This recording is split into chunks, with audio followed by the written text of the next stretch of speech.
আমরা পরের পরিবেশনার জন্য তৈরি হচ্ছি।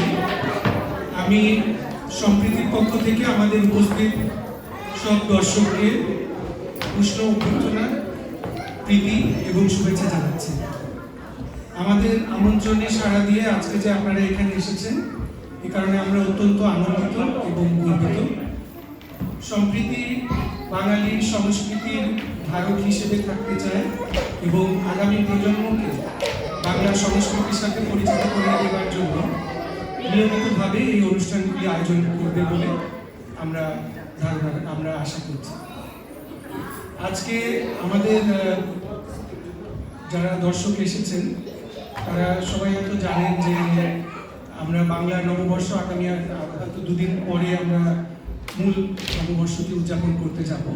আমরা যেহেতু বাইরে থাকি, দেশের আমাদের অনেক জায়গা মিলিয়ে আমাদের অনুষ্ঠানগুলো করতে হয়, যেখানে আমরা আজকে অনুষ্ঠানটি শুরু করছি। আমি একটু সংক্ষিপ্তভাবে আমাদের সম্মানিত ভাইস প্রেসিডেন্ট জনাব প্রধানকে সংক্ষেপে বিদায় বলার জন্য আমি জানাচ্ছি। শুভ নববর্ষের শুভেচ্ছা সবাইকে।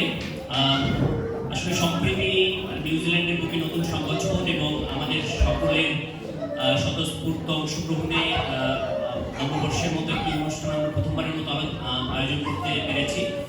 সবার উপস্থিতি আমাদেরকে আসলে খুবই আনন্দিত করেছে এবং আমাদের কাজে অনুপ্রেরণা জুগিয়েছে। আমরা আশা করব যে ভবিষ্যতেও আপনাদের সবার স্বতঃস্ফূর্ত উপস্থিতি এবং আমাদের প্রতি সহযোগিতা আমাদের চলার পথকে আরো সুগম করবে। সবাইকে ধন্যবাদ এবং শুভ নববর্ষ।